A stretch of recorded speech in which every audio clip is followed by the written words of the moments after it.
Every day, technology is part of your life. Now there's TechTV, a new television network all about technology. News and breakthroughs, games, music, health, and the hottest new products. A new network for a new world. You love technology? We know how you feel. TechTV, television about technology. Hello, I'm Chris Pirillo from TechTV's show, Call for Help. Every day I guide people much like yourselves through the wonderful world of computing. And I'm Kate Botello. We're excited that you're joining us. Now, over the next hour, we hope to supply you with everything you need to know to get started with your new computer. Now, even if you're not completely new to computers, but you're still a little green, this video should get you clicking like a pro in no time. That's right. Computers can open up a world of endless possibilities, but we know it can be overwhelming at first and sometimes scary. So we're going to take you step by step through the whole process. By then, you'll be prepared to go it alone. Let's take a quick look at some of the things we'll be covering in this video.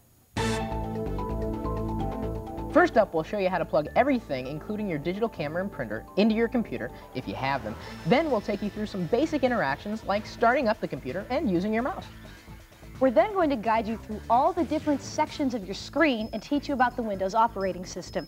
Plus, we'll show you how to install new software and how to uninstall it when you no longer need it.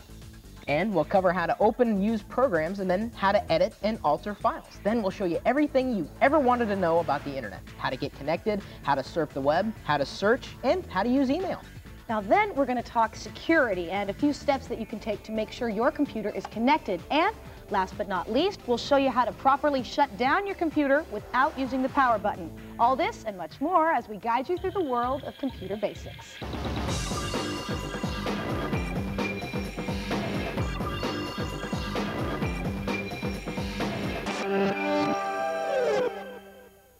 Before you can get started using your computer, you need to know a few things about how your computer works, what things are called, and where they're located. Now, don't worry, you don't need to know every single intimate detail, but it's really helpful if you at least have a grasp on the very basics. That way, if you ever have to call somebody and ask for help, you actually know what they're talking about. It won't sound like a whole lot of gibberish. So let's get moving. My ever so technically talented co-host has everything we need to get started right here. Yeah, this is great. Look at all the cords and the cables and the stuff that we have laying here on the table.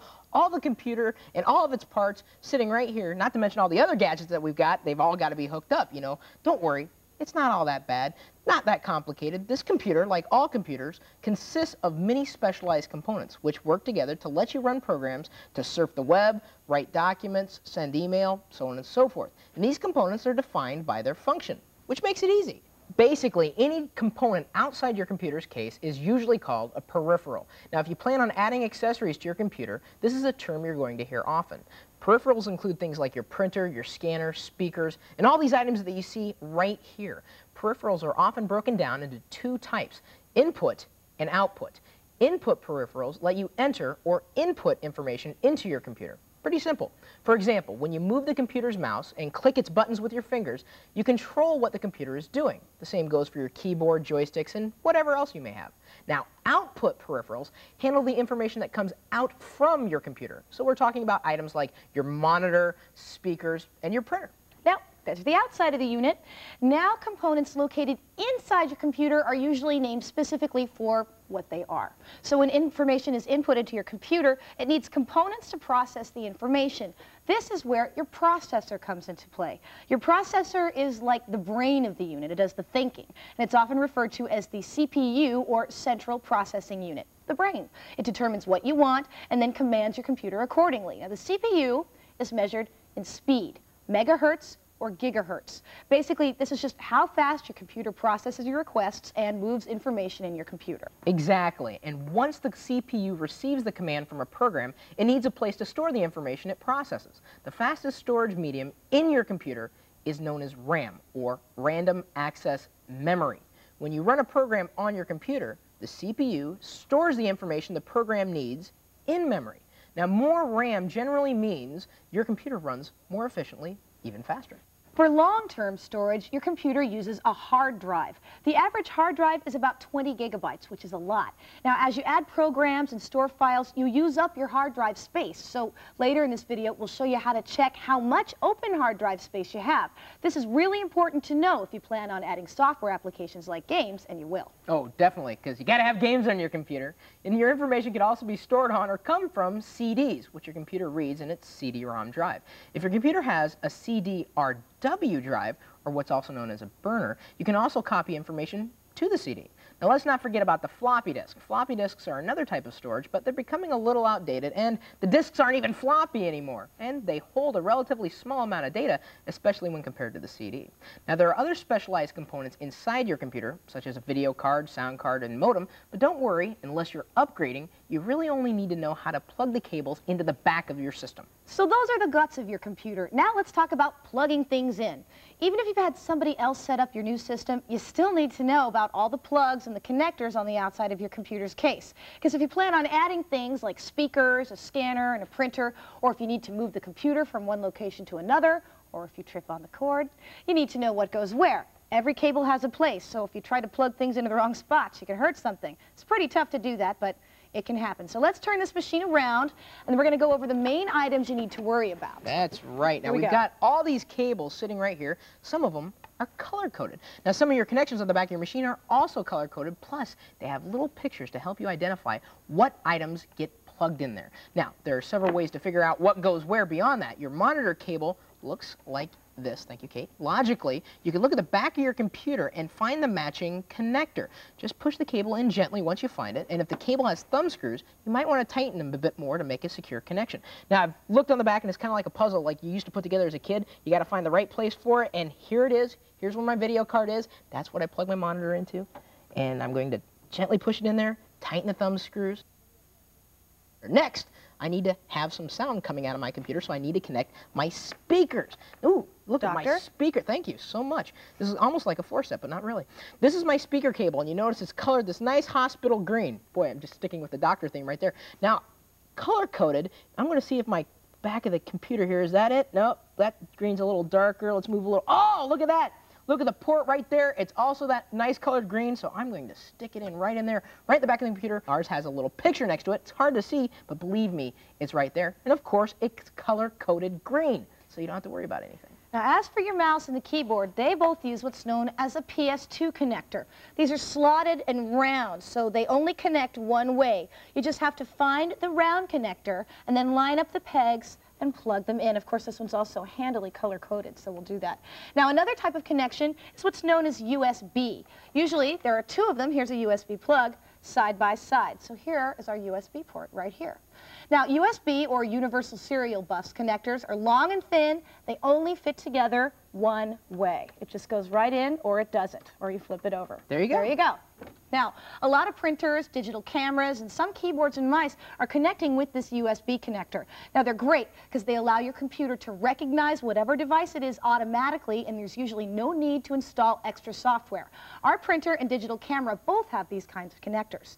Now, depending on the brand of your computer, you may find these USB slots on the back or even on the side or in the front, but just push them in once you line them up. That's right. Now, if your printer doesn't use a USB connection, it probably connects through a parallel cable. Parallel connectors are wide and have many visible connector pins. And, ooh, thank you. Look at that. This is a parallel cable right here. If you have a parallel printer cable, gently push it into your computer's parallel port. And this is the end I'm going to use because, of course, it's got the thumb screws to tighten it up.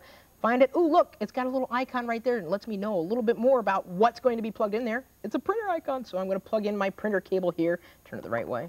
Tighten the thumb screws gently once I get it in there.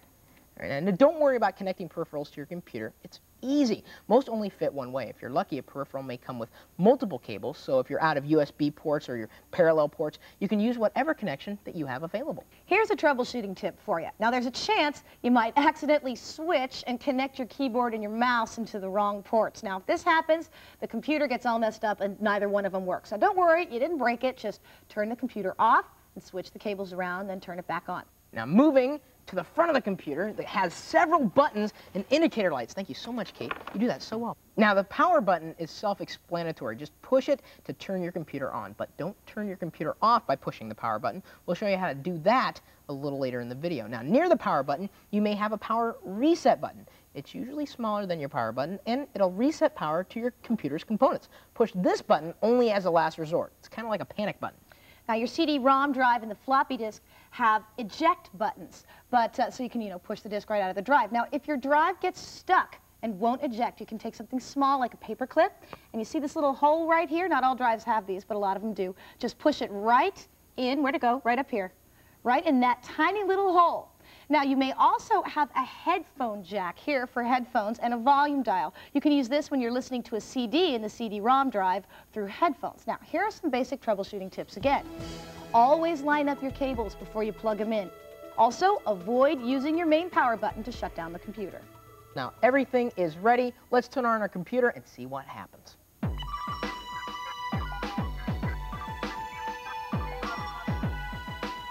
Starting or booting up your computer is relatively simple. Kate, you know why they call it booting up? I do actually, but why don't you tell us? Thank you so much for humoring me. The boot process is an old term which means your computer is pulling itself up by its own bootstraps. Thank you, Gabby. Now, to turn your computer on, all you got to do is push the power button. Now, think about something first. When you have other peripherals like your printer, very often they'll turn on automatically, but if they don't, turn them on before you turn on the computer. And don't forget to make sure that the monitor's on. So if everything's connected and functioning properly, the power indicator light right here turns green. If it turns yellow, it's thinking it's trying to come on. If it's red, something's wrong, so go back and check all your connections. Your monitor screen should flash on. Now, during this process, you're going to see several screens pop up that your computer might be running some self-tests. These aren't really for you, though. They'll check to see if the components in your computer are working. Finally, you see a Windows logo on the screen, and this means it's starting up. In most cases, Windows starts automatically when you turn on your computer, so there's nothing for you to do but wait for it to load. In fact, the only thing you need to do during your computer's boot process is to leave it alone. However, when your computer is booting up, there are a couple things you don't want to do. Never turn your computer off or unplug it during this boot process. This may mess up your system. And of course, don't unplug or plug in or turn on any peripherals during that process. In general, push the power button on, then wait for it to load. Push and wait. That's right. Push and wait. Now, today's operating systems are very user-friendly. The best-known operating system is Windows, and that's what we're going to be working with today. But there are others out there. For learning purposes, though, we're going to be using the latest version of Windows, Windows XP. All the Windows versions, 95 and newer, work pretty much the same way. So if you're using, say, Windows 95 or 98, the steps are basically the same. To control your computer, run programs, and move your files around, you're going to need to know how to use your mouse. Now, this is really simple.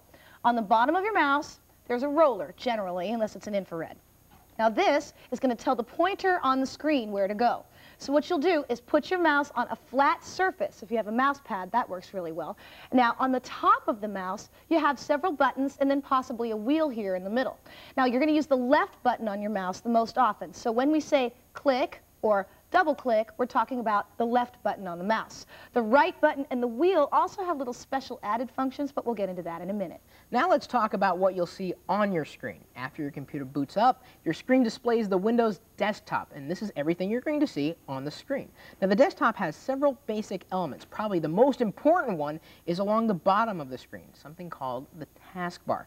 Now, this will give you quick access to your most common Windows tasks, like starting and running programs. The taskbar has several sections. In the left corner of the taskbar is the Start button. When you click it, the Start menu pops up. This will give you quick access to your programs and documents, and even access to the internet.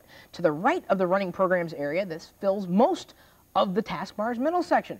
When you run a program, let's just open a Windows Media Player. This thing appears right there in the taskbar. It tells me that the Windows Media Player is running. Now, all the programs that you have that are running are probably going to be along this area of the taskbar. It's great because when you have multiple programs open, you can gain quick access to them right here by clicking on them. Now, finally, in the right corner of the taskbar is the System tray. This displays the time and lets you adjust the volume and shows you some more of the running programs. Now you have icons. Icons represent everything in Windows. When you turn your computer on and the Windows loads, you may see icons on your desktop. If they're not there, don't worry. Windows XP has icons for most programs in the Start menu. Once you get familiar with your system, you'll be able to put icons for your most commonly used programs on your desktop. One icon that should already be on your desktop is the Recycle bin. This is where your deleted data is temporarily stored. It's a politically correct version for your computer's trash can. Icons can represent anything, from your CD-ROM drive to a document like your monthly report. Everything has an icon, and icons are there to be clicked. Okay, before we move on, remember, once you push your power button, let everything load before you try to do everything else. Your desktop is everything you see on your screen, and your Start menu allows access to all of your computer's programs and to Windows in general. That's your desktop. Now, let's get clicking.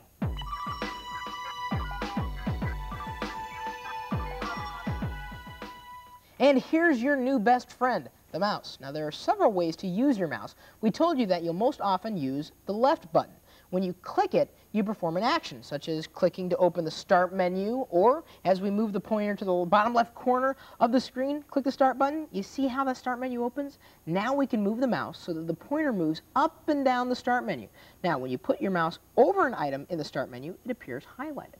When you click that, it's called selecting. Now, the Start menu, like most other types of menus, also have submenus. If you highlight the All Programs there, the submenu cascades out. Now you can move your cursor up and down this submenu. Good thing to keep in mind is that every time you see a menu with an arrow on the right side of it, it contains a submenu. If we hover the mouse over the Accessories folder, you see that submenu pops out again. Now, we move the pointer down that list and click on Notepad. We just open the Notepad program. It's that simple. Now, there are a couple more things that you can do. If we click on the Notepad, a flashing line will appear. This is your cursor, and it shows where you enter text. So I'll type a little sentence here. We'll just go, oh, you're going to type. Chris is a genius. There we go. Now, if I move the mouse pointer midway through the sentence and I click, I can just start typing again. Chris is not a genius. Now, the text is entered where the cursor is now placed. So if I go back again, now let's go to the Start menu. Let's open up Accessories, and I open up our calculator. There he is, right there. You notice how the Notepad program changes color around the edges there? Now, clicking also lets you select your work area. So when we were typing in the Notepad, it was known as the foreground program because it's in the front. When I opened the calculator, that became the foreground. Now, if we click the Notepad again, the calculator disappears. There it is. Now, don't worry, it's not gone. Just remember that taskbar and the title bars we mentioned earlier? We have two of them here now, Notepad and Calculator. So if we click on Calculator, there it is again, Notepad, Calculator, Notepad, Calculator. I'm breaking a sweat. Okay, you got it now. All right, now for the right button on the right side of the mouse. When you right-click, you open a pop-up menu of options. The menu choices depend on what you right-clicked on. Now, to select a menu entry, move your mouse down one of the pop-up menus and then click on your selection after it's highlighted. One last bit of information about your mouse. Don't get click happy. If you give your computer too many commands at once, it could lock up on you. Basically, it won't allow you to do anything if you do that. So, when you click, give the computer a second to respond because it's got to take some time to do those actions that you told it to do. Now, if you find that your mouse is kind of sticking, it's pushing, and it's not working, you may need to clean the roller on the bottom. Let me show you that. You just flip the mouse over, turn this little disc here, pop it out. Now the ball comes out. Now, you can clean these connectors. If you look inside, there are little connectors, and they can get really dirty. So you have to clean them with a Q-tip and some alcohol to make sure the signal can go through. When you're done, just pop the mouse ball back in, flip it around, and you're ready to go. That's right. So again, let's recap just a little. When you left-click, you perform an action. When you right-click, you open an options menu. Don't overuse your mouse. Too many commands at once can lock up or slow your computer down. And if your mouse isn't working right, try cleaning your roller.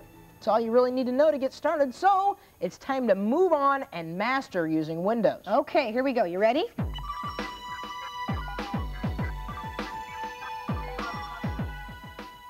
As we said, icons are there to be clicked, so let's start clicking something. Now let's select the My Computer icon that we have either on the Start menu. In our case, it's on the desktop. It opens up a window, so let's open it up. Almost every window has got the same common components. This on the top is the title bar. It runs along the top of every window. In the right corner of a window, there are 3 buttons. This X button will close the window when you click on it. There you go. Let's reopen the window. Okay. Cool. Now that center button is the Maximize button. When you click on that, it means maximize. The window will grow to fill your entire screen. If you click it again, it returns the window to its previous size. Now this on the far left here is the minimize button. When you click that, the window disappears. Oh my gosh, it's gone. No, of course not. It's down here. It's minimized down to the taskbar where we left it.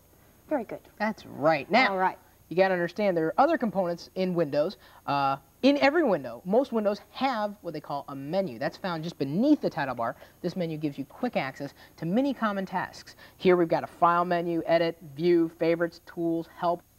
Beneath the top menu is something called the navigation bar. This has several icons sitting there. These will help you move around in Windows. We'll show you how to navigate in a minute.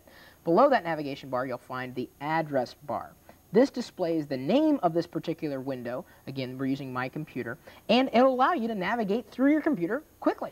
Now this My Computer window also has a section on the left side with task and navigational tools. Not all windows have this section. Now besides opening and closing a window and minimizing and maximizing it, you can also resize a window. Here's how. You're going to hover your mouse on the edge of the window. Now when the pointer changes to look like a double-ended arrow, just click your left button down and then hold it. Now move the mouse and drag the shape of the window with it. When you're satisfied with the resizing, just let go and you're done. Now you can resize a window either along its horizontal or vertical edge, or you can do both at the same time by using the corners. Now let's make this window really small. We've made this window, there you go, too small to display all our icons. Now over on the right side we've got what's known as a scroll bar. This means that there's viewable space beyond the window's present view, and you can scroll back and forth. To use that, you place your mouse on one of the arrows or on the square in the middle and click. The contents will then move up or down accordingly. Now another way, of course, is to use that scrolling block. Stick it in the middle, click and hold, drag it up and down. Now release the button and you're done scrolling. Now if your mouse has a wheel between the two buttons, you rotate it. It's really simple. The window contents will then scroll vertically with the wheel's rotation. So that's a window and how to move and manipulate it. That's right. Now, let's look inside this particular window. The My Computer window we just opened contains everything inside your computer, and it displays it with icons, or, as you can see, folders. We have, underneath those folders, we have our drives. Now, usually you're only going to have one drive, the local disk C:. That represents everything that's sitting on your computer's hard drive inside your case. Beneath this are the icons for devices with removable storage, in which case like our floppy drive and our DVD drive and our CD drive. Those are going to be labeled with different letters, and again, it may not look the same on your computer, but this is our computer. Everybody's computer is their own. Now when you click on, let's say, the hard drive icon, the local disk C:, the window changes. This is because you told Windows to display the contents of your hard drive. Notice how the title bar changed? It said My Computer before, now it says local disk C:. Let's go back. Oh, no, actually, let's stay here. Let's click on the Documents and Settings folder, double click that to open it, and watch how the window changes again to reflect the contents of that particular folder, like in the title bar and on the side, and then the folders change in here because we've navigated one step further in our computer. Now, as you can see, Windows will organize information on your computer in folders. Now, My Computer is what we call the topmost folder. Your hard drive is a subfolder, and Documents and Settings is a subfolder of the subfolder. So, My Computer, My Documents, stuff like that. Now, it sounds sort of confusing, but this is called a folder hierarchy. Folder tree, directory tree. Basically, everything just branches down like this. There are many ways to navigate through the Windows tree. You already know the method of clicking on a folder icon and seeing the folder's contents. Now, here are a few more ways to navigate through the tree folders and subfolders. First of all, most Windows have a navigation bar just beneath the top menu. If you click the back button, you return the window to its previous folder. So go back, I was just there. If you want to return to the same subfolder, click the forward button. Now, if you click the up button, it will display the contents of the folder one step up in the Windows folder tree. Sounds complicated, but isn't. That's right. Now, another way to navigate is to click the down arrow located at the right-hand side of your address bar. This opens up a drop-down view of your main folder tree. To see the contents of one of these folders, just move the mouse pointer down the list, highlight your selection, and then click. So that's how to move around and navigate your computer using the Windows Explorer. But you aren't limited to what's already there. You can also create folders and organize them the way you want. So let's create a folder. Navigate to the My Documents folder. What we're going to do is right-click somewhere in the white area of the window, go to New, just let it cascade out, and then select folder. It's going to pop up the option where we've got a new folder. Now we can name it whatever we want. We've already got, let's make, we got a Kate stuff folder, so let's make a Chris's stuff, stuff folder right there. Easiest way to do it. Now, another way to create a folder is to make sure you've got the white area selected. Just click somewhere in the white area, and then in your tasks pane, you're going to see the option that says make a new folder. Simply click this option, and then you've got a new folder. Name it to whatever you want, put whatever you want in there, and then press the enter key when you're finished. That's all you need to know about your Windows directory. Clicking an icon in your Start menu opens a window. To close the window, you quickly click on the X in the upper right-hand corner of the window. To resize a window, you click and hold on the outer edge and drag it to your preferred size. Now, to create a new folder, all you have to do is right-click in a folder and then select New Folder. Easy, fun, simple. Now, let's show you how to run some programs. Oh, cool.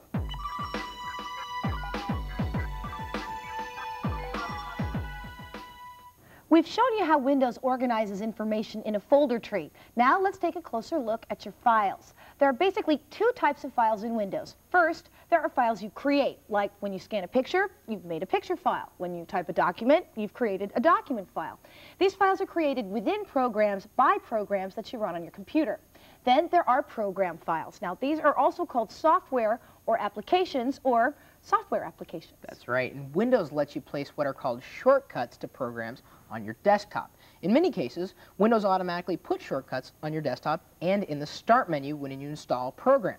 If you don't have a shortcut for something, you can select the item in your Start menu, right-click on it, and then in that menu that you see, you should be able to see Send To, and then the option to Desktop, Create Shortcut. Go ahead and click that, and then once you've done that, you'll have that shortcut to that program, not only in your Start menu, but on your desktop too. You'll want to do this for your most commonly used programs. Let's just make a couple of shortcuts here. Well, let's do something. Yeah, there's Microsoft Excel, our spreadsheet application. I'll explain that in a second. Oh, Outlook Express, that's what we're going to use to check our email. Wow, you're making a lot of there shortcuts. We go. Let's make a couple. Now, okay. To run those, all we have to do is double-click the shortcuts that Kate just created. Go ahead, double-click on that. Look at that. It opened Microsoft Word, because that was the Microsoft Word shortcut. So this is our word processor that we have installed. You already saw Notepad, which was kind of like a word processor, but not really. With Word, you could write letters, shopping lists, and even some Hollywood scripts. Now, there's the spreadsheet program. That's that Microsoft Excel thing. It's basically a calculator or an automated ledger book. And inside you see rows and columns of cells. And with this, you can calculate your finances, chart your spending habits, and even organize your recipes. Your computer should also have what's called a media player. These will play audio and video files. It'll also play a CD-ROM. So if you pop in a CD, it opens in your media player. Media players work just like your home CD player. Just press play and listen to it. Now, internet programs will let you communicate with other computers on the internet. You want to browse the web? You need a web browser program. Want to send and receive email? You need an email program. You're going to learn more about these programs later in our internet segments.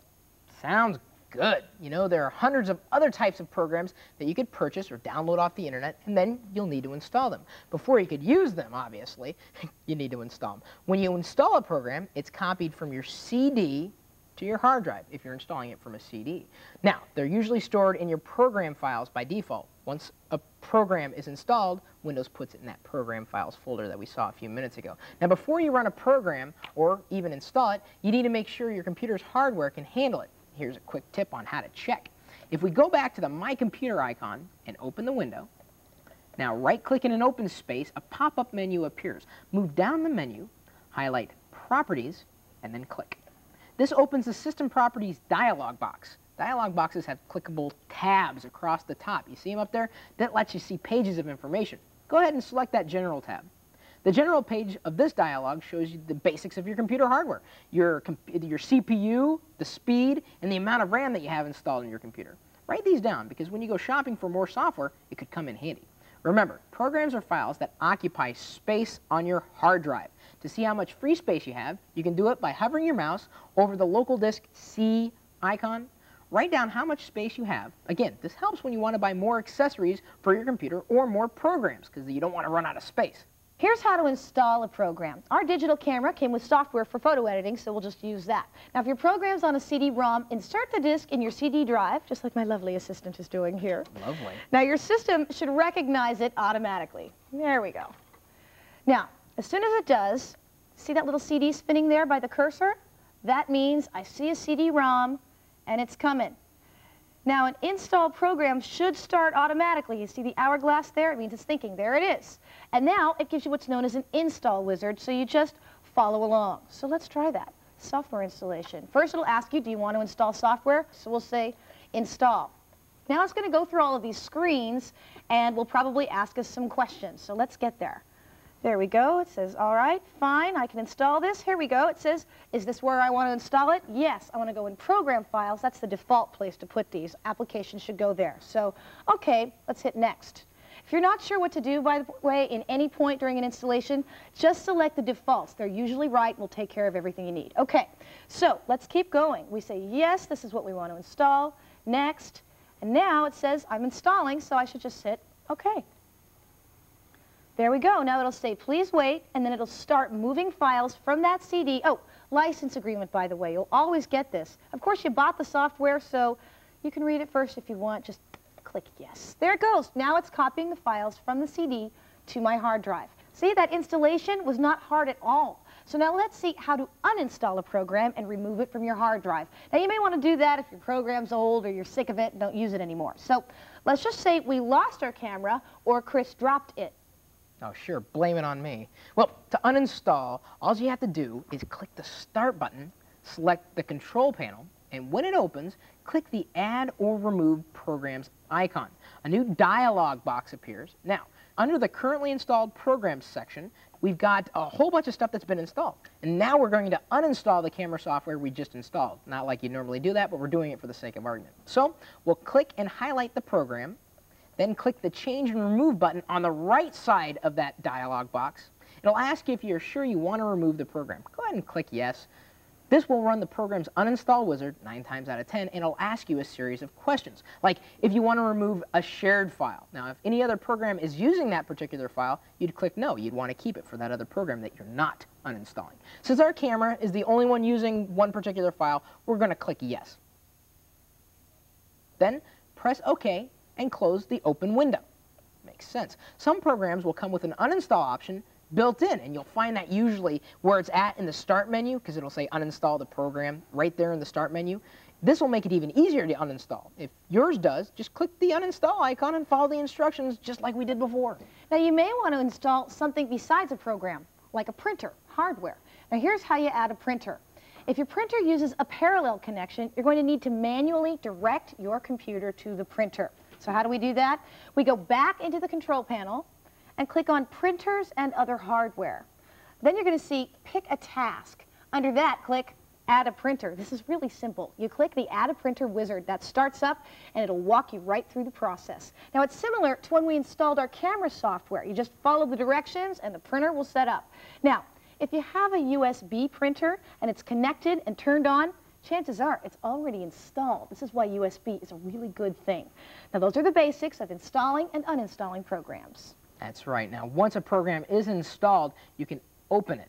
It is also called running or executing a program. We've already opened several programs before. Now, let's take a closer look at opening and closing programs. Several ways to do this. If the program has a shortcut icon on the desktop, like the media player does, just double-click on it. That's all there is to it.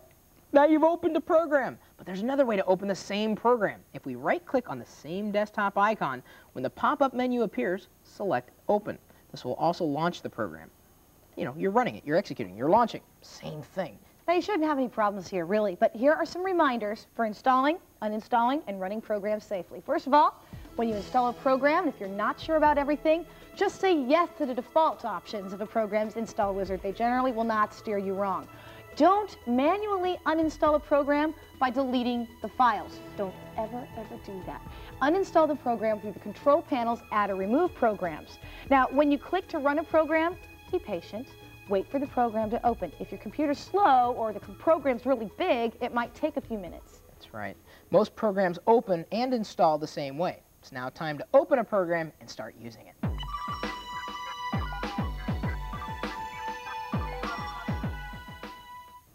Hey, let's open a program and use it. We'll use Microsoft Word, which is a very common program. You'll probably use this one a lot, as a matter of fact. These steps will help you learn to use almost any type of Windows program. Now this is Word, which is a word processor from Microsoft.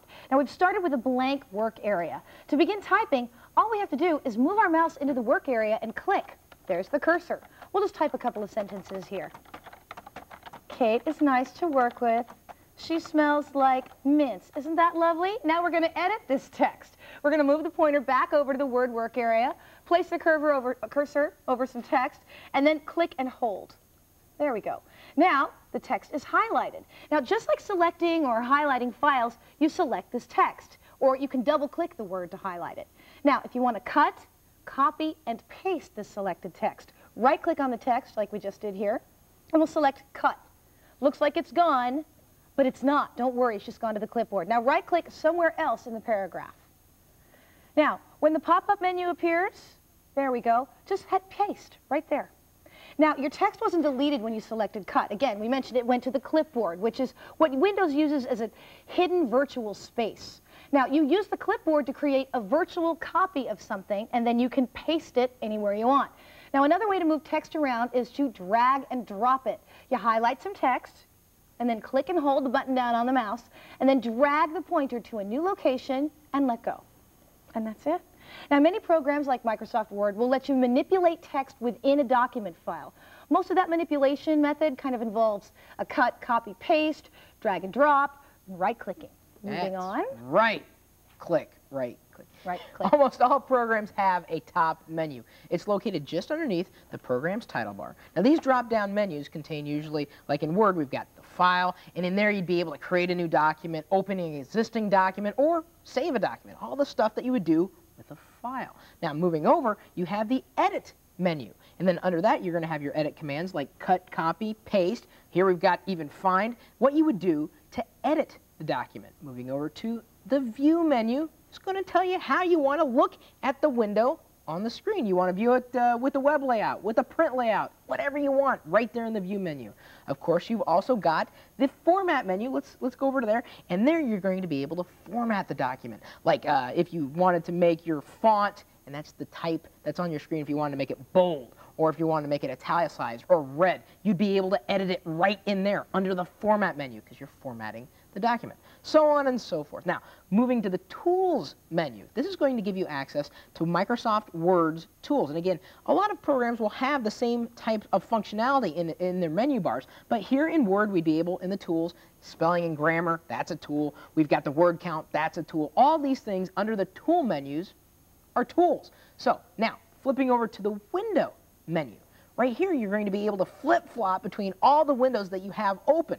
Now, this is Microsoft Word, so we're just going to be able to flip-flop between the Word windows that we have open, and we only have one. We only have one document open, but as Kate opens another window, now you see we've got two documents open. We can flip back and forth between the two using Word's Window menu, because we're flipping back and forth between each Word window.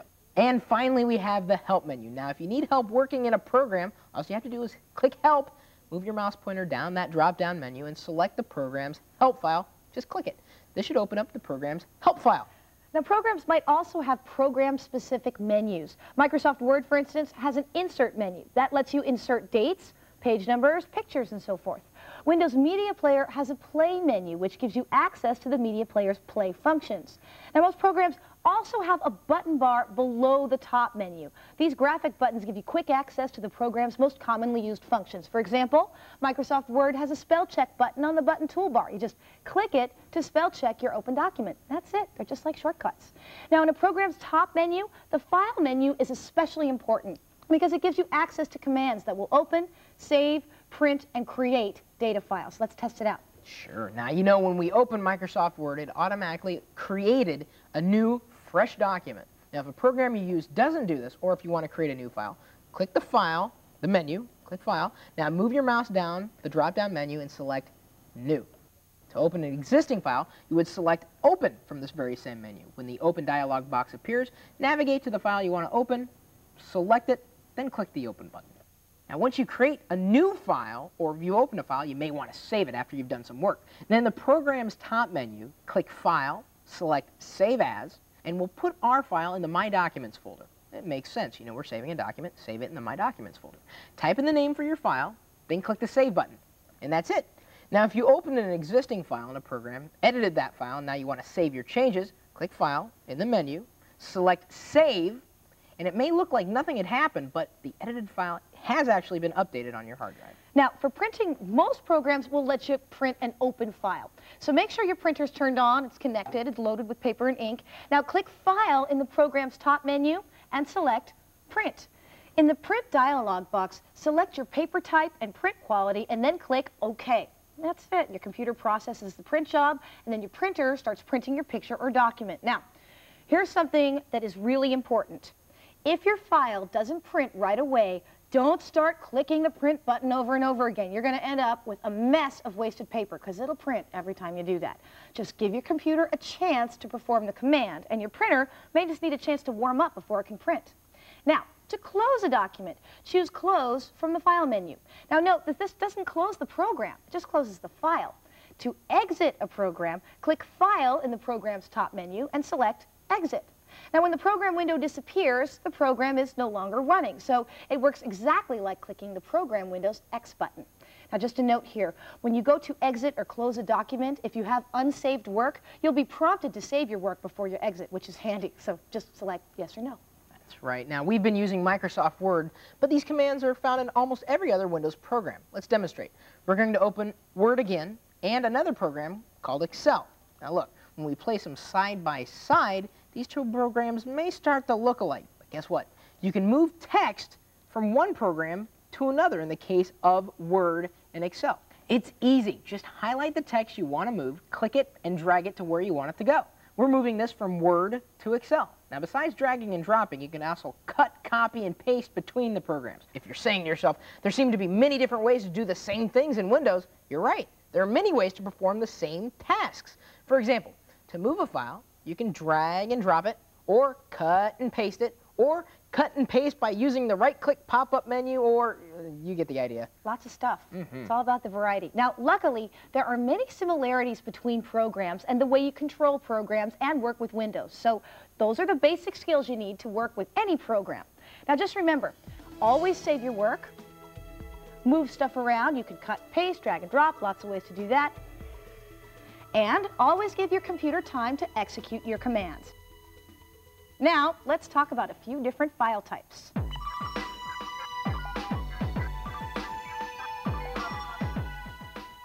We now know how to create a file in Microsoft Word. So from now on, if I go to that document, which is stored in the My Documents folder, it'll open up in Word. But there are many different types of files that you can create in different programs. Never fear. Let's open up that My Documents folder. Now here we've got a variety of things. There are Word documents, media files, pictures, and folders. So you can tell because of the way the picture looks like. See, that's a music file. Simply double-click it, and the associated program, in this case, it's the Windows Media Player, will automatically open up and play the file that you just clicked on. It's that easy. Ta-da! Now let's look at how to move your files from one location to another and how to move things around on your desktop. To move a window, all you need to do is place your mouse pointer above the title bar, click it, but don't let go. Now move your mouse to drag the window elsewhere on your desktop. When you find where you want to place it, just let go. This drops the window. Drag and drop. You may need to do this a lot if you have multiple windows open at the same time. To open another window without closing the current window, let's double-click on the My Computer icon again. This will just open a second window. Just so you know, you can open as many windows as you want, but it's not really a good idea to have all your windows open at the same time. You only have so much room on your desktop and taskbar.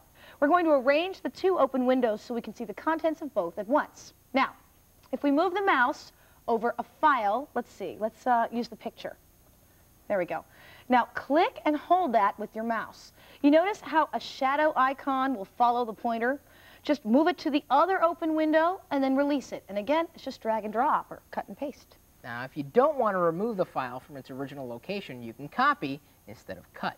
It's the same step, essentially, but you leave the original file intact in its original folder. You can also move and copy entire folders filled with files, just like you move and copy individual files. Besides moving and copying files and folders, you can also delete them. There are many ways to delete files and folders. For one, in an open folder window, If you move your cursor over a file or folder icon, when it's highlighted after you've single-clicked to select it, press the delete key on your keyboard. Now a box will pop up and ask you, hey, are you sure you want to delete this file? Hey, yeah, you are. When you click yes, the file is deleted, or it's put into that recycle bin. And yet another way is if you've got that common task list on the left side of the window, click after you've selected the file or folder, delete this file or folder. That's as easy as it gets. Press yes, and it's gone right to the recycle bin. You can also click and drag that icon of the folder into the recycle bin. It's that simple.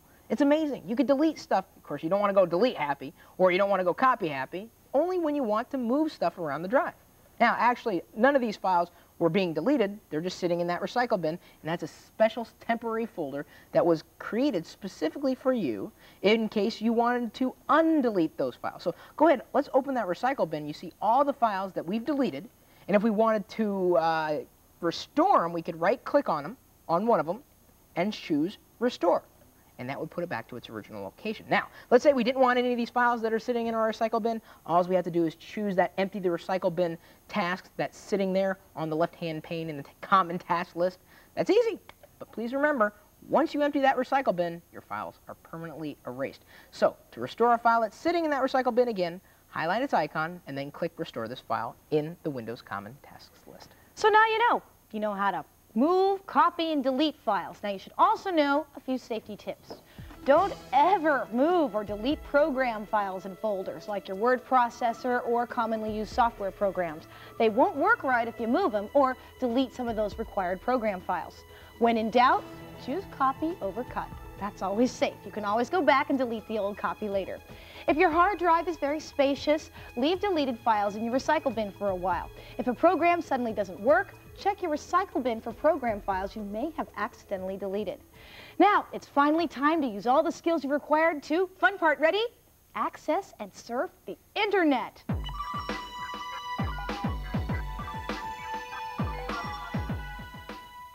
Now, exploring the internet is probably one of the reasons you bought your computer in the first place. If not the reason. Yes, if not. The internet is a worldwide network of computers, and these computers talk to one another. Now, first, you'll need to make a connection to the internet, and these types of connections come in different types, meaning the physical connection you receive the information through. Now, different connection types offer different connection speeds. Basically, that's how fast your computer sends and receives the information when you're online or on the internet. Now, you'll need to sign up with an Internet Service Provider, or ISP for short. There are hundreds of choices when it comes to your ISP. Not only are there dozens of service providers to choose from, but you also have a choice on what type of service that you want. Let's talk about the different connection options you have to choose from. A dial-up connection is the simplest and oldest internet connection. People call it just dial-up for short because your computer connects through your home phone line. Then to connect, your computer dials up a number given to you by your ISP. Dial-up connections are slower than other connection types because it's hard to squeeze all that internet information through a phone line. The trade-off here is that they're the least expensive and they don't require someone to come out and install special equipment. Plus, dial-up internet service is available wherever you have access to a phone. To establish a dial-up connection, you're going to need a modem, a phone cord, and an active phone jack. Pretty basic. Just plug a normal phone cord between your modem and the wall jack and you're all set. Now, if your computer doesn't have one, you'll need to go out and purchase one. As we said, there are hundreds of ISPs that offer dial-up service. One thing you're going to want to watch for is that your provider offers a local dial-up number for your area, because if they don't, you could end up with a seriously hefty long-distance phone bill, and you'll want to find a different provider if this happens. That's right. Now, another way to get connected is through a cable connection. Cable connections are a newer way to connect to the internet. Instead of using a phone line, your computer connects to the internet via the same type of cable your TV uses to get its stations. Now, cable internet connections are much faster than dial-up, sometimes called broadband, and they're normally connected round the clock, so you don't have to dial up every time you want to get online. To establish a cable connection, you need a cable modem, which they'll probably give you, and a network card inside your computer. These components can be tricky to install on your own, so your cable ISP will likely send a service person to install the components and establish a connection after you sign up. But be prepared to pay for the installation and the extra equipment. If you're interested in a cable connection, you'll need to call your local cable company and see if they even offer the service and if it's available in your area. Digital subscriber line connections, or DSL, are another way to connect to the internet. A DSL connection uses your phone line, but in a different way than a dial-up connection. DSL is faster than a dial-up and comparable to a cable connection in speed. To establish a DSL connection, you need a DSL modem and a network card. Again, your ISP will most likely send a service person to your home and install these components and establish the connection for you. DSL and cable connections can both be expensive and they're not available in all areas. But if you'd like to find a DSL service provider, you can contact your phone company and see if they offer the service. MSN and Earthlink both offer DSL service, or you can just look in your yellow pages under Internet Service and see what local companies offer DSL in your area. Fortunately or unfortunately, there's no one method for connecting your computer to the internet. ISPs vary with connection options and specialized connection software. Your connection type plays a role in what you need to do in order to establish that connection. Generally, though, we can tell you this. If you choose a dial-up, or in some cases a DSL connection, you'll need to manually connect each time you want to get online or onto the internet. This means that before you can start surfing the web, you need to click on a Connect to the Internet icon and enter your user information in a Connect to dialog box. Then your computer will dial out and establish the connection. I know that sounds really tough to set up, but it's not, we promise. Now, in the Start menu, we select the Control Panel. In the Control Panel window, click Network and Internet Connections. Under Pick a Task, click on Set Up or Change your Internet Connection. If you haven't connected to the internet yet, this will bring up the Internet Connection Wizard. It will walk you right through the connection process. You'll be asked some questions, and during the process, you'll be allowed to pick a provider that fits your needs. By default, the Wizard offers MSN service because it's Microsoft operating system, but you can select Show Me Other Providers if you want to shop around. Now, when it comes to cost, different ISPs offer different pricing plans. Some are unlimited use and some charge by time. We recommend signing up for an unlimited use account because you always end up staying online longer than you thought you would. Don't you? I do. Now, once you pick your provider, you will then be given a dial-up number based on your area code, and you'll be asked to pick a username and a password. Just follow all the instructions.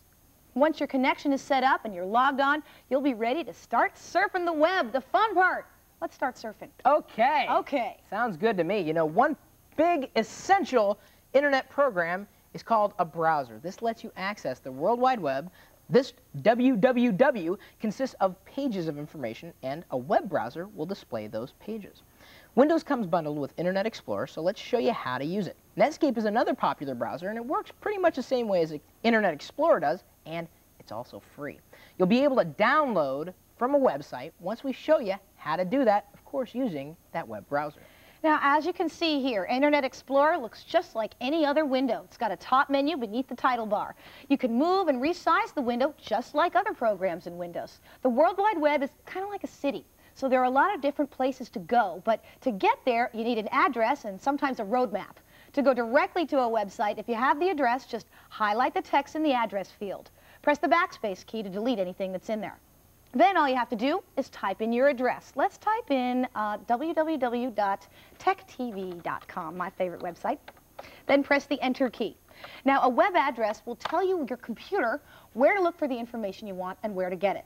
Now, on the bottom here, there's a status bar. This shows you what Internet Explorer is doing. In this case, it's connecting to TechTV.com and loading the page. Now, here is where your connection speed really plays a part.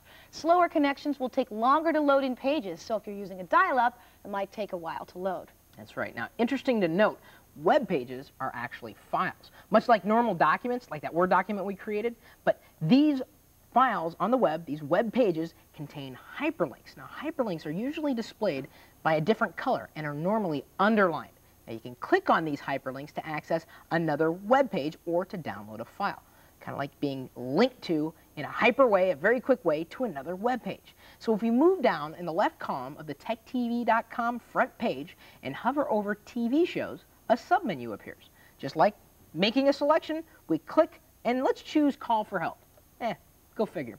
You'll hear a click sound every time you click on a hyperlink in your web browser. When you pressed Call for Help, you told Internet Explorer to access that web page. It's now loaded and displayed in the main window. Clicking hyperlinks is a great way and pretty much the only way to navigate the internet.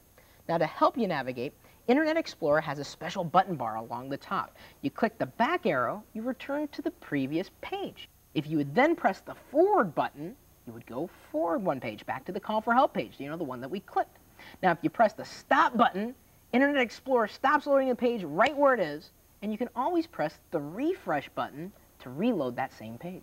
Now, don't forget, Internet Explorer is a Windows program, and so it operates like many other programs we've used. If you want to print out a web page, just click File in the top menu, highlight, and select Print. Set your page size, your print quality, and there you go. Click OK, and you're done. So, when you're surfing the net and need help finding information or a particular website, because you may not know where you're looking for it at, the best bet is to use a search engine or what they call a web portal. Here's how they work. A search engine goes out and looks for all the web pages online. You can type in keywords into a search engine, and it will return to you a list of web pages that may or may not contain your keywords. So let's see how it works. We'll click on the address field bar, highlight and erase the text, and type google.com. Now, press the Enter key. The Google website will load, and you'll be on your way to find loads of information. Now, there are many search engines on the web. Some of the more popular sites, one of which being google.com, there's excite.com, msn.com, and lycos.com, so on and so forth. They all work basically the same way. Now, another way to get the information you need is to go to Internet Explorer's main window and click on the search icon. When the cursor appears, type in your keywords and press Enter, or just click on the search button. We're going to use Google, though, here. I'll type in a keyword. Let's look for chocolate. There you go. Now, in a few seconds, Internet Explorer displays a list of web pages that contain your keywords. Each entry is hyperlinked and displays a little snippet of text from each page. If one of these entries looks like it contains the information you want, click on its hyperlink. It'll take you right to that website. Search engines are fully automated, usually, so they don't always return pages with relevant information. If you're not finding what you're looking for, you might want to try a directory. Search directories are created by humans. Web pages are organized by category, and then you click through the directory list to find them. One really popular search directory is located at yahoo.com. See the search field up at the top? Now, you use that exactly the same as google.com, but yahoo.com searches through its own directory of websites. Now, do you see the directory below it? These hierarchical categories are all linked. Click on one to see more related categories and links to websites. So what's the difference between a search engine like Google and a directory like Yahoo? Well, search engines are automated and search through a broad slice of the web. Directories, such as Yahoo's, are human-created. They don't have a link to every page on the internet, but the categories make sense and you won't find any irrelevant links. Use a search engine like Google for broad searches, or use a directory like Yahoo's to browse by subject. Besides just reading information from web pages, you can also download information, music files, software programs, and so on. Instead of putting a CD in your disk drive to install something, you can just download it directly from the internet to your computer. So if there's a software title you want and you find it for sale online, or if you find a song you really want, with a few clicks of the mouse, it can be yours. That's right. Now, I have a site here that has great downloads, webattack.com. Now, usually if something is downloadable, it has a button next to it that says download. Pretty simple. Just select the button. We're going to find it here. Oh, right there. Download. And it'll go out and it'll get the information, and in a couple seconds after it's established that connection, it'll give me the option to save the file. Right there. So I would click Save. It would then save the file to wherever I asked it to save it to. In this case, it would be the desktop. And a few screens will pop up right here. Just tell it to go through. Yep, that's what you want. It tells me that the information is being transferred. Now, it says completed. If I close my browser window, I can now navigate to where the file is stored and open or install it. If it's a program that needs to be installed, once you select it, an install wizard should open up and walk you through the install process, kind of like we did earlier with the software. That's all there is to downloading.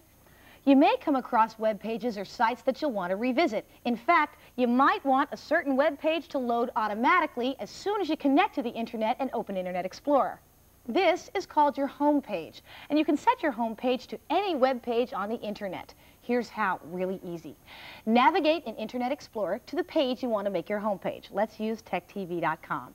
This is so easy. All you do is drag and drop the address bar icon onto the home icon like this. It'll ask if it wants to be your home page. Just click yes.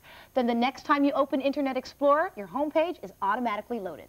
Just like that. Yeah, now the downside of that is you can only have one home page, but you can save your favorite web pages with Internet Explorer's Favorites feature. Favorites are bookmarks or shortcuts to websites that you want to visit often. Navigate to a page you'd like to revisit. Let's use the, well, extended play homepage.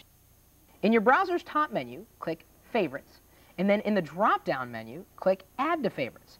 This makes the Add Favorites dialog box appear. Click the OK button. When you want to revisit the page, click the Favorites menu. Notice how your new favorite was added to the list? Highlight, click it, and your browser will automatically load that web page. It wasn't too difficult.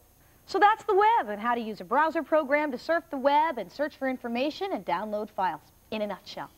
To go directly to a website, just enter the address in the address window and click Enter. To use hyperlinks, just click on them. And if you don't know the address of a site, you can use a search engine like google.com, excite.com, or lycos.com.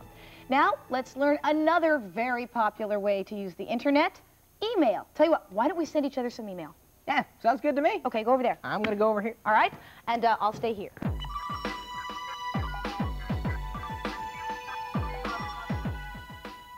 Email stands for electronic mail, and that's exactly what it is. When you write an email, you send it from your computer to another person's email address. You can also send one email to many different people at the same time. Do you have an email address? Well, when you signed up with your ISP, you were probably given one. Now, to send and receive email, you need an email program. When someone sends you an email, it sits on your ISP mail server until you retrieve it with the client or your email program. When you send email, you send it from your program to your ISP. They then send it on to the recipient. Sounds confusing, but it's not. We're going to use Outlook Express as our email client, but again, there are other programs that are just as good and will accomplish the same feat. If this is your first time using Outlook Express, you'll need to set it up before you can start emailing. If you're lucky, your ISP, the guy who came out to set up your account, did this for you when they were out there. Now, if not, here's how you can do it yourself. Now, if Outlook Express's setup wizard doesn't automatically open when you open the program, go to its menu, click Tools, and then select Accounts. When the Internet Accounts dialog box opens, click the Add button. You'll have several options here. If you want to use the email address your ISP gave you, select the POP3 option. You can also use Outlook Express to access web-based email accounts, which we'll get to in a moment. Now, type in your information. You'll need your name, your email address, the names of your incoming and outgoing mail servers, and your account name and password. Now, if you've lost your info or just plain forgot, call your ISP. They can help you get that information. Follow all the steps. Now, when the wizard completes, click the Finish button and close the window. Once your email account is set up, you're ready to send and receive email. So, let's check my email. I cheated a little and set up my email in advance, and I'm going to send Kate a couple of messages right from here over there. You ready? Oh, you bet. All right. Send away. Now, before I open Chris's, I'm sure, articulate, lovely, and well-composed email, let's take a quick look at the program. Now, like most other Windows programs, the Outlook Express program runs in a window, has the top menu bar and the button bar. It also has a sidebar down the left with the window of our mail folders. This will let you quickly access the main parts of Outlook Express. So let's click on the inbox icon. This is your inbox where you can read and reply to your received email. You now have all the tools you need to send and receive email. So let's do that. On the toolbar, you just click the Send and Receive button right here. A dialog box appears which will show Outlook checking your email account. Now, if there's email waiting, Outlook Express retrieves it and places it in your inbox. You'll want to read your incoming mail, of course, so click and highlight it in the inbox. And what do you know? I have mail. Good job, Chris. Thank you. It's one of my many talents. Now, to view this email in a separate window, highlight and double-click it in the inbox. And now it's open in its own window. When you receive email, you can also easily reply to it. Here's how. If the email was sent to multiple addresses and you want everybody on the list to read your reply, just click the Reply All button. Or if you just want the sender to see your reply, hit Reply. Now, this opens the email in a separate window and works just like a word processor. Move your mouse to place the cursor and then type your message. When you're finishing your reply, just click the Send button.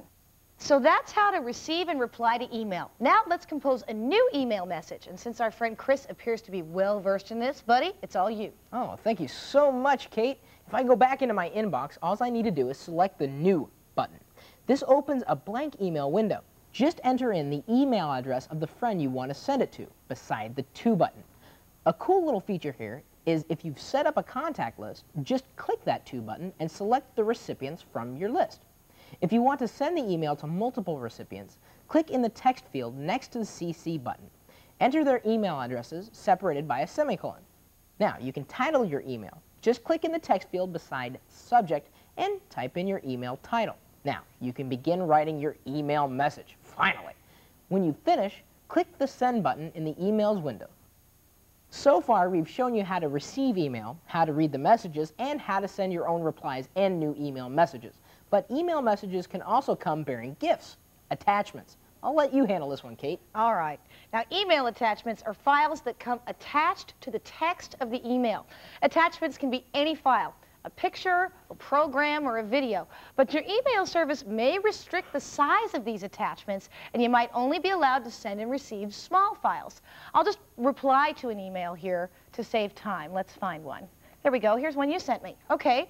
On the button bar of the email, just click on the paperclip icon. This opens the Insert File dialog box. We're going to navigate through the windows of the folder tree, find the file we want to send. Here's Blue Hills. It's a pretty little picture with the email. Now, I'm going to send this to Chris with my reply. And then I hit send. So there it goes. Wow. I already got it, too. That was quick. Now, sometimes you may not get your email immediately. It can take a few minutes for it to find its way to your ISP's mail server. So I'll check my inbox again. There it is. And I know it's got an attachment because there's a little paperclip icon in the corner of the box. All I have to do is click that paperclip and a pop-up menu appears, which shows you a list of files attached to this particular email. Now, to open an attached file, select it from the pop-up menu and click the left mouse button. A word to the wise here. Only open attachments if you know who sent the email and if you know they meant to send the email. Why do I say that? Because some of those email viruses everyone keeps hearing about will spread themselves automatically, and your friend may not know it came through his email account. So be sure you know what's coming in there. Now, let's look at another type of email program, and this one will let you check your email from anywhere in the world. It's web-based email. Sending and receiving email from a web-based account is no different than what we've discussed, but instead of using an email client program to access your mail, you'll use a web browser like Internet Explorer. Hotmail is one service that offers web-based email. Yahoo.com and Excite.com also offer free web-based accounts. So let's see how to use Hotmail. It's so easy. First, you have to sign up. You'll need to sign up for an account. Now, if we go to hotmail.com and click the sign up link, all we have to do is fill in the info on the registration page. Now, once you're signed up, go to the hotmail.com website. Type in your username and my password, nobody peek, there we go, and then press the sign in button. Now, my browser is going to update and display the Hotmail homepage. Now on the page, here we go, we'll click on the Inbox tab. This will display your Hotmail inbox. If you have new email, click it to view it. There you go. If you want to reply or you want to reply to all, click on all of those buttons on the email page. And here they are, reply and reply all. Writing a new message is also totally easy. Just click on the Compose tab at the top of the Hotmail page, type in the address, and there it goes. Write the subject, write your text. You can even send attachments, and Hotmail automatically scans them for viruses, which is handy. Now when you're done, just click the send button. There are definite advantages of using a web-based email service like Hotmail. You can only send smaller files, but you can access your email from any internet-connected computer in the world. Another great feature of the internet is the ability to send instant messages. This is one of the more popular things you can do when you're online. It's one of my favorite things to do. It lets me communicate over the internet in real time with my friends. Most often you communicate using short text messages, but there are also ways to speak with each other in audio and even video conference, if you have a webcam, of course. When you run an instant messaging program, the window shows which of your friends are also online. You can then click on their name and begin a text conversation with them. Here's how to use one. We'll use MSN. First, sign up for a Hotmail account, which we've done. Then, start the Instant Messenger program. Enter your username and password for your account. When you're logged in, your Instant Messenger displays a list of your friends and which ones are presently online. To add a friend to the list, click the Add button, and then click through the options. I'll add Kate to my friends list. So I'll type in her email address, which is computerbasic1@hotmail.com. Now, when one of your friends is online, a little window might pop up and tell you they just signed on. If not, click on his or her name. Now, I'm going to go ahead here, bring this up, and select Chris. There he is. Now, a new window with 2 sections appears. Once we get started, there we go. This is the chat window. The top pane displays a history of your conversation. Right now, ours is empty because we haven't said anything yet. The bottom pane is where you enter text. Now, type some text and then press the Enter key. There we go. Hey, dude. When the message is sent, your text moves to the chat window's top history pane. Did you get it? Yeah, I did. I'm responding. Okay. Hey, dudette. And there it is. And that's really all there is to instant messaging. Now, one thing we should mention, though, up until now, we've shown you demonstrations with Microsoft products, but other companies also make programs which do the same things. For example, Microsoft Word and WordPerfect are both word processors. Internet Explorer and Netscape Navigator are both web browser programs. AOL Instant Messenger and Microsoft Instant Messenger are both instant messaging programs. We're using Microsoft products in our demonstrations because they're bundled with Windows XP and they're easy to use. But programs made by some other companies are also excellent. Just make sure you don't limit yourself to Microsoft products. You don't have to. Now that you're a bona fide techie, are you? Good. Then let's talk briefly about the downside of being wired. Security.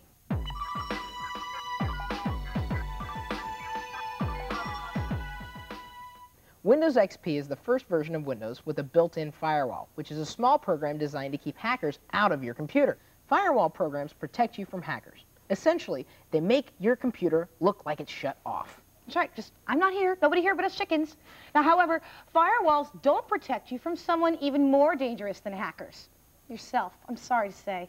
Viruses are small programs. They're tricky. They may even masquerade as other programs or attachments. If you click to open a virus, it infects your computer and untold damage may be caused. That's why we said don't open attachments unless you know who they're from and they know they sent it. Now, some unscrupulous people out there get their kicks by sending out viruses as attachments to email. So if you open the attachment, your computer is attacked. And a lot of the time, these viruses send out infected emails from your computer to everybody on your email address list, and you won't even know it. That may have happened to one of your friends. Now, there are 3 defenses against viruses. The first one is common sense. Don't open anything you're unsure of. Another thing you can do is set a security level for your browser. You go into your control panels in the control panel window, click Internet Options, and then click through the tabs of the Internet Properties dialog boxes and choose a security level you think is appropriate. When you finish, click OK. Yeah, then there are virus checking programs. Virus checking programs compare the files on your computer to known viruses. If there's a match, the program notifies you, that is the antivirus program or the virus checker, and then begins disinfecting your computer. Norton Antivirus is the most popular of these programs, and it works in the same manner as ZoneAlarm. When Norton Antivirus is running, its icon appears in the Windows system tray. Click the icon to open the Norton Antivirus window and set its properties. Behind the scenes, Norton Antivirus checks the files on your computer. You don't see it working unless something happens, and when you do see Norton Antivirus working, you'll be glad it is, because it's removing a virus. Or maybe removing a virus from your computer. You hope it's removing a virus from your computer. And the last defense is Windows Update. Windows XP features a way to update its own components. This is really handy, called Windows Update. It downloads and automatically installs newer components for Windows XP. Here's how to use it.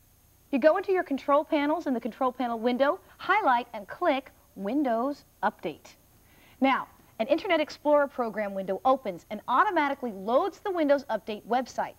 To begin, click Scan for Updates. To download and install an update, just click the Review and Install Updates button. Then click the Install Now button. Windows XP then automatically downloads and installs your new software. It's all very self-explanatory. Just keep your Windows Update current. When critical updates are released, and those are sometimes security updates, it's a good idea to install them right away. They will plug those holes, which may put your computer at risk. Yeah. Now, guess what?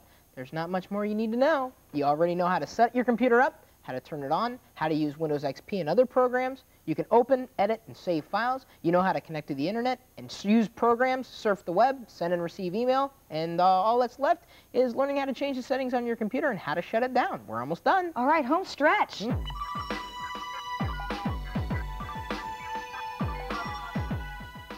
Now, before we shut the computer down, let's change some settings. Almost everything in Windows is configurable. That means you can alter the folder tree, the files, and the settings of almost anything. That includes the appearance, the taskbar, the start menu. It can all be really personal, and that's the whole point. Here's how to change some settings. To start, let's go into the control panel, since that's where you can change the settings on most of your computer. The control panel window has 2 views, a new Windows XP only category and a Windows Standard Classic view. To switch between them, just click Switch To in the control panel Windows left side list. We're going to use the new category view. If you want to change the look of your computer, click on the Appearance and Theme button. Now, what about changing the background picture on the screen? Well, that's really, really easy. You just click the Desktop tab along the top of your Display Properties dialog box. Now, here you have several choices for backgrounds. Click and highlight them in the background list, then preview them in the monitor. You can also select your own pictures. Just click the Browse button.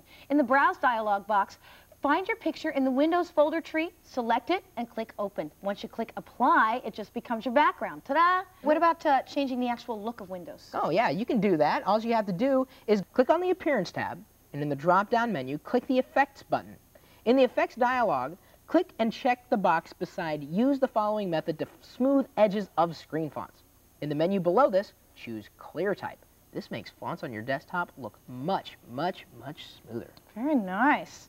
Now, if you're having trouble seeing small icons, click and check the Use Large Icons box. That's pretty straightforward. Then click the OK button to accept the changes. If you click on Date, Time, Language, and Regional options, you can make regional and time changes. If your computer loses track of time, click Change the Date and Time and make your changes. Ba-boom! Those are some of the settings we want to keep. We've given our computer quite a workout. We connected it, booted it up, turned it on, ran programs, connected to the internet, and went through all the settings changes. Let's turn it off and give it a break. The most important thing to remember is to never push that power switch to turn off your computer. If your Windows is using a file at the time, the file might get corrupted, especially if you didn't save it when you try to shut down your computer. So let's learn how to log off and shut your computer down properly. All right, just yank the power cable out of the wall, right? No, Wrong! No. When you want to shut your computer off, open the Start menu and then just click Turn Off Computer. It's that simple. Now, if you want to restart it, click on Restart. Now, the other option here is Standby, and this puts your computer in a low-power sleep mode. Don't ever interrupt the log-off, shutdown, or restart process. Just let Windows do its thing. If something bad happens, like you trip over the power cord, as we mentioned earlier, by accident, let Windows perform a hard drive check. Do not skip through it.